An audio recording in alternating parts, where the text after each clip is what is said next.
अस्सलाम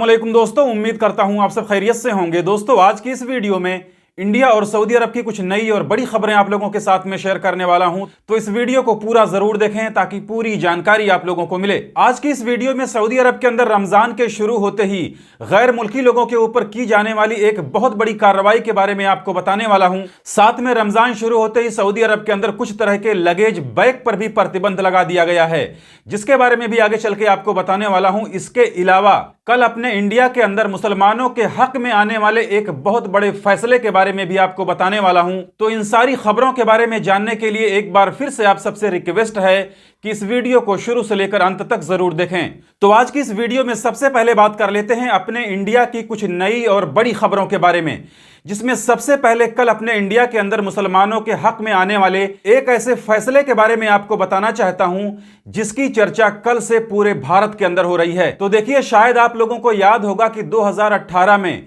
उत्तर प्रदेश के हापुड़ में एक मॉब लिंचिंग हुई थी, जिसमें एक 45 साल के कासिम नाम के मुसलमान आदमी की हत्या कर दी गई थी और साथ में एक 62 साल के मुसलमान बुजुर्ग आदमी को बहुत ही बुरी तरह से पीटा गया था। जिन्हें उस घटना के बारे में याद नहीं है, उन्हें शायद इस वीडियो को देखने के बाद शायद कुछ याद आ जाए। ये वही 62 साल के बुजुर्ग चाचा हैं जिनके साथ में बहुत ही बुरी तरह से मारपीट की गई थी और इन्हीं के साथ के एक 45 साल के शख्स को, जिसका नाम कासिम था, उसकी हत्या कर दी गई थी। तो इस केस से जुड़े 10 आरोपियों पर कल कोर्ट ने 58 हजार रुपए का जुर्माना लगाते हुए उन सभी 10 आरोपियों को उम्र कैद की सजा सुना दी है। तो अदालत के इस फैसले पर आप कितना संतुष्ट हैं, कमेंट जरूर कीजिएगा। इसके अलावा आपको बताना चाहूंगा कि कल अपने इंडिया के अंदर एक विमान दुर्घटना भी हुई है, जिसके बारे में खबर आई है कि राजस्थान के जैसलमेर शहर से 2 किलोमीटर दूर युद्ध अभ्यास के दौरान तेजस फाइटर प्लेन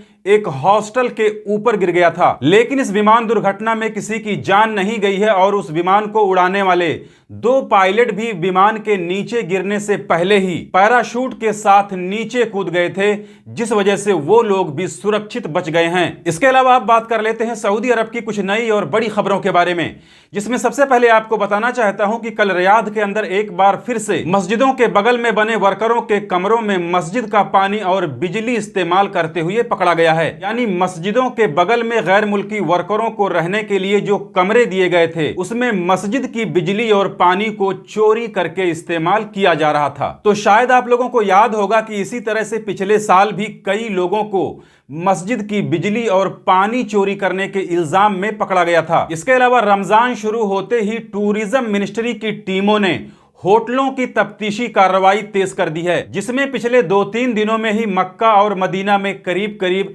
882 तफ्तीशी कार्रवाइयां की गई हैं और इन 882 तफ्तीशी कार्रवाइयों में 400 से ज्यादा होटलों पर कार्रवाई भी की गई है। और यह कार्रवाई सिर्फ होटल मालिकों पर नहीं हुई है, बल्कि उन होटलों में काम करने वाले ऐसे गैर मुल्कियों पर भी हुई है जो इल्लीगल तरीके से वहां पर काम कर रहे थे। इसके अलावा जवाजात ने बताया है कि सऊदी अरब के अंदर पकड़े जाने वाले गैर कानूनी गैर मुल्कियों में से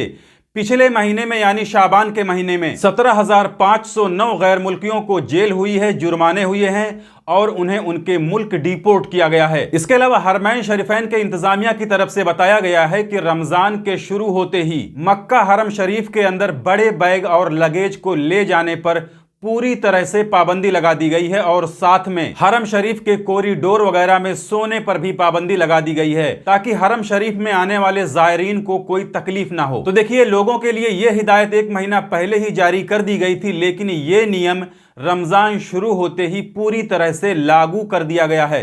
इसके अलावा रूस में फंसे इंडियन लोगों की कुछ और वीडियो सामने आई है, जिसमें वो लोग बता रहे हैं कि उन्हें इंडिया से रूस में नौकरी करने के लिए भेजा गया था, लेकिन वहां जाने के बाद में रूसी सेना ने उन्हें यूक्रेन से लड़ने के लिए थोड़ी बहुत ट्रेनिंग देके उन्हें फौज में डाल दिया है। इससे पहले भी इस तरह की कई वीडियो सामने आई थी और कल ये नई वीडियो सामने आई है, जिसमें 3-4 मुसलमान इंडियन लोग रूस में नौकरी करने के लिए गए थे, लेकिन वहां पर जाने के बाद में रूसी सेना ने इन लोगों को भी फौज में डाल दिया है। और अब ये लोग इस वीडियो के जरिए भारत सरकार से ये गुहार लगा रहे हैं कि इन्हें वहां से किसी भी तरह से निकाला जाए। तो ये थी इस वीडियो में इंडिया और सऊदी अरब की कुछ नई और बड़ी अपडेट, जिसे मैंने आपके साथ में शेयर कर दी। जानकारी अच्छी लगी हो तो वीडियो को लाइक कर दीजिए। चैनल को अगर अभी तक आपने सब्सक्राइब नहीं किया है तो चैनल को सब्सक्राइब करके बेल आइकन पर क्लिक करके ऑल पे जरूर सिलेक्ट कर लें, ताकि आपको हमारी आने वाली और भी दूसरी नई वीडियोस की नोटिफिकेशन मिलती रहे। मिलते हैं फिर अगली वीडियो में, तब तक के लिए इजाजत दीजिए। खुदा हाफिज।